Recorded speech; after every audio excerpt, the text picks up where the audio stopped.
some very good things about it. And the other thing that I do, and I keep this in the forefront of my mind, because when you've done this for this long, you have to really be constantly thinking and not just going out and making the same photograph again. Just like a painter doesn't want to make the same painting over and over in different ways. We want to make photographs different. Photography has evolved, and hopefully I have evolved in the last 4 years. So I don't want to make the same images. So I keep Thomas Huxley's phrase. I have it written, it's by my desk, it's in my camera bag, it's in my mind, and it is basically, oops. And that's the other thing we forgot to do, is talk about turning your electronic devices off. So let me be the first to go ahead and do that. But he wrote, when he was coming off the Beagle, I don't know, 130, 140, 150 years ago, that the world is as fresh as it was the first day, and is full of untold novelties for him who has the eyes to see them. And when I think about that, when I go out to work, as I think about that, I want to look at how I can do things differently, so that I'm not just creating the same photograph. I may spend an hour in a field looking for one flower that has one speck of pollen on it like this, and then spend the next 20 minutes waiting for the wind to stop and trying to photograph it. Or I may look at Columbine. No, I won't say may. I try and go out and look at Columbine very differently, because we've all seen billions and billions of Columbine photographs, and many of them are wonderful, but when you're doing it over and over, part of that is to try and take a fresh look at what you're seeing out there. And so that's what I try and do, is look at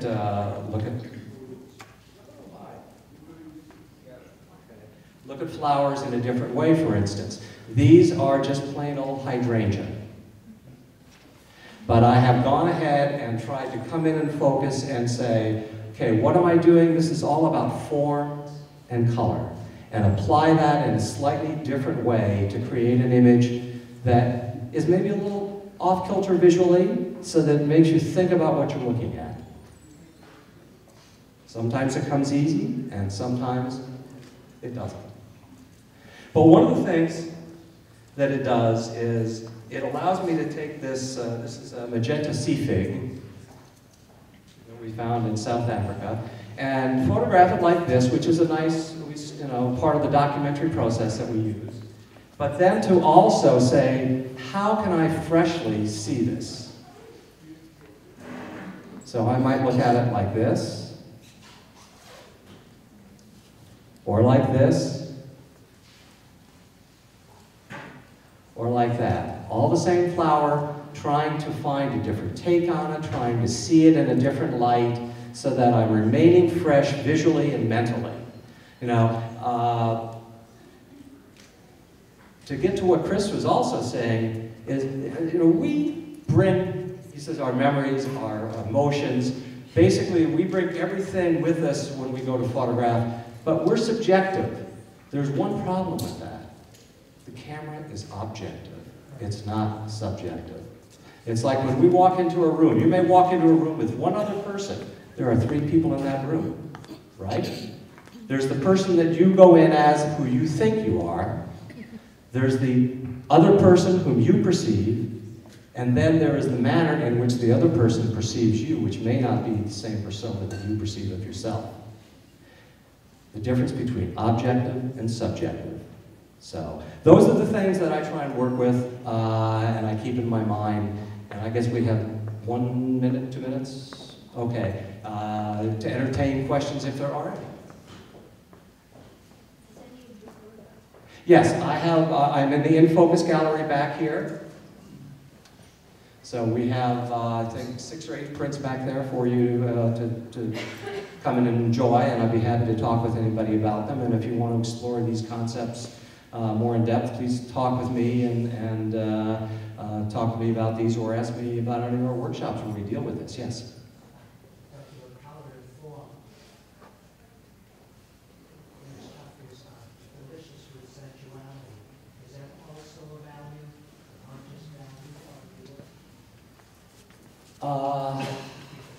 I wouldn't say conscious. It apparently comes through. I think, you know, nature is very sexual.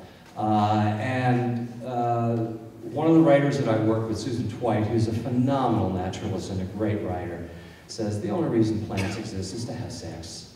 And that's what it's all about, is propagation. So I suppose there is something in me that tries to bring out the sensual nature of the world that's around us on many occasions, yes. Subconscious probably is there. Okay, anybody else? I think we're out of time. Thank you, I appreciate it.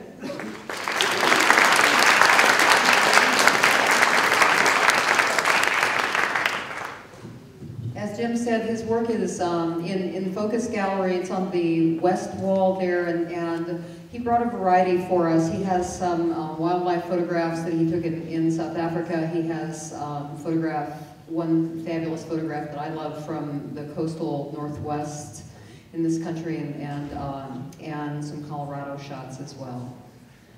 All right, our next speaker is Maureen Ruddy-Burkhardt. She is the maven of an exhibit titled Sand and Snow, Inner Mongolia. Maureen was born in Philadelphia, but she grew up in places like France, Morocco, Iran, and Germany. She returned to the U.S. earning a BFA in photography from the San Francisco Art Institute. And since that time, she's worked both in commercial and stock photography, film and video production, as well as wonderful fine art photography that she'll be speaking about tonight and that you'll view in McMahon Gallery.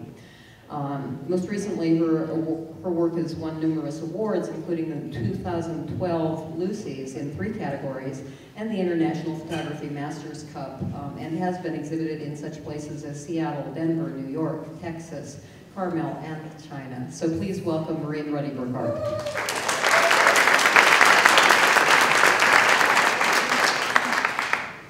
I can't believe she's really talking about me. I'm actually here representing 9 photographers that traveled to Inner Mongolia in China in January of 2011, and we were invited by a Chinese curator named Yan Li and Chinese Photographer magazine. So let's have a picture of the China. So when I found out I was going, my first question was, I'd better make sure where Inner Mongolia is. And back here I have a picture of China, and Inner Mongolia is actually a part of China. It's an autonomous state, and it really means semi-autonomous. But the area here,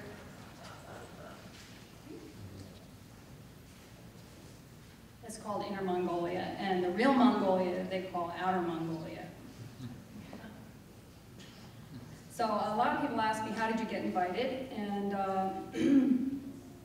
I had actually attended a portfolio review, which is a common thing for fine art photographers to do. It matches the photographers with the collectors, the museum curators, gallerists, curators, people like that. So I went to the one in Atlanta, which turns out to be the best value for the money. They are often very expensive, and the one in Atlanta was pretty inexpensive. So I signed up for 4 different reviewers, and at first I wasn't going to go with the Chinese reviewers. My friend Karen Vine said, "You're crazy, you've got to go to the Chinese reviewers." And I was like, "Why?" And she said, "Just trust me." So I did. She was right, because I sat down in front of them, and they said, their first question was, "Why do you take the pictures that you do?" The only reviewer that ever asked me that. And I said, well, it's the landscape photography that I do is very spiritual in origin. And the particular portfolio that I was showing was about the Sand Creek Massacre site in eastern Colorado, and it was a winter scenes that I had done.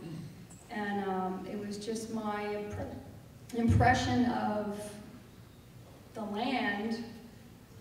My friend Kathy, sitting in the audience here, is the one who sort of gave me feedback on that. And she said, it's almost like the landscape is speaking to you rather than you looking at the landscape and asking for an interpretation. And she was right on. That's exactly what was happening. Is I went there, I was an empty vessel. I said, I don't really know why I'm here, but, you know, speak to me. And the landscape spoke to me. So, I know that sounds kind of corny, but it's true.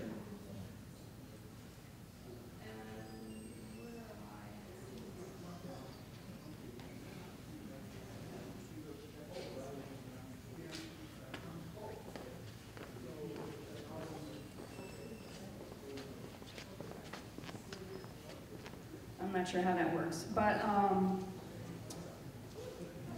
right. So this is, I did a series of diptychs, and I'm just going to show you the three examples. That's the second one, and then there's one more. So when I was talking to the reviewers, I told them the history of the massacre and my impressions of it and how the diptychs came about. And they were very interested. They said, we definitely want to publish you in our magazine. And then about a week later, they sent me an email and they said, we'd like to invite you to Mongolia, all expenses paid, for a week. And I was like, I'm there. So, anyway, I arrived in Balto something like 20 hours after I left Balto, Inner Mongolia, and I met all the other American photographers that were invited. And they were an amazing group of people. And since then, I asked them if they were interested in showing me the dairy, and they all jumped on board. So I want to highlight a couple of other people. We don't have a whole lot of time, but one person's story I feel is very compelling. His name is Tom, so let's go to Tom's page. And Tom has been a commercial photographer his whole life, very successful in his field. And he had a very, after September 11th, his career just pretty much tanked, like a lot of us. And he claims in his story that he wandered around the streets of LA trying to make sense out of the world, and he bought himself a $17 Holga camera and started taking pictures with it, and really liked the way the plastic lens distorted the environment, because he felt like he was looking at the world through a distorted lens. Because everything that he knew about the world was changed from that moment. And he never stopped shooting with the Holga camera, except for when he, does commercial work. Sure, let's look at some of his pictures. He's pretty well known. He's been written up in the New York Times, Lens blog, and his work just really speaks to me. He's also in the McMahon Gallery. And then the other person I'd like to talk about is Justine Reyes. And this is a great picture. The Miss Mongolia competition was going on at the same time that we were there for our photography exhibit. And we got to use the contestants to take pictures of. They had their traditional Mongolian clothing on, and they traded hats. That was pretty cute. But Justine is interesting. She has an MFA in photography from the Art Institute in San Francisco, which is where I went. And her landscapes are what she calls a personal landscape, where she models her still lifes after the Dutch Vanitas paintings. And she takes artifacts from her life that are meaningful from her childhood, or artifacts, things that belong to her grandmother that are important to her, and she puts them all together, and she lights them according to the Dutch painters. And it's a pretty remarkable series. That was what got her invited under the landscape theme. But when the Dairy invited us to have an exhibit here, they were interested in seeing pictures of Mongolia. So that was a little bit of a challenge, because we didn't actually go there thinking that we would exhibit the work that we did when we were there. But luckily we all got it together and took enough pictures there, and so have a successful portrayal there. And like what Chris Brown was saying earlier about how everybody has their own view, well, this is a really good example, because You have 9 different visions of the exact same thing. And they're all very, very unique.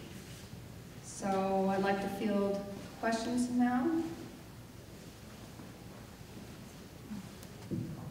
I want her to talk about how cold it was and just sort of the experience of being in Inner Mongolia in the middle of the winter, and what the Oh, right. Okay. So the whole point of having it in Inner Mongolia was there's a place called Jiangshawan, and it's in the Gobi Desert, and it's a Chinese, that's where they go for vacations, a vacation place, destination. Spring, summer, and fall, but not in the winter because it's 20 below. And the resort area doesn't even have enough heat to handle it, so they decided that the best thing to do there in the winter is to invite the photographers, because photographers love hardship. They make the best work under extreme hardships, and there is a lot of truth to that. So that's why they invited us. And it was very, very harsh and very, very cold, and we all got sick, but we recovered and made the best of it, and it made for a great bonding experience, even with the camels.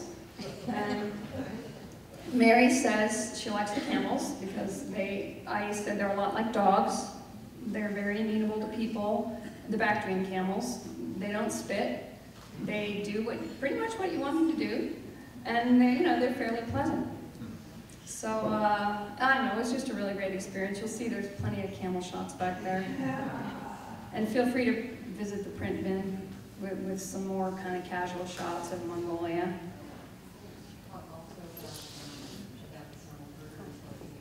Oh, right. So we were in an exhibition with about 150 Chinese photographers, and they had hired all the camel herders to come in and help us mat and frame our prints. So it was so cute. They gave them these little white gloves, but the gloves were really dirty because they didn't know that they were supposed to keep, every time the gloves got dirty, they were supposed to put on a new pair of gloves, but they don't throw things away, so they don't think like that. So the mats were getting all dirty, and pretty soon, and nobody cared because you were in a yurt anyway, and there was this much sand on the floor, and every time you walked, it was just the air would get full of dust, and it was great though, because we get too hung up, especially me, just on perfection, and so for me it was a really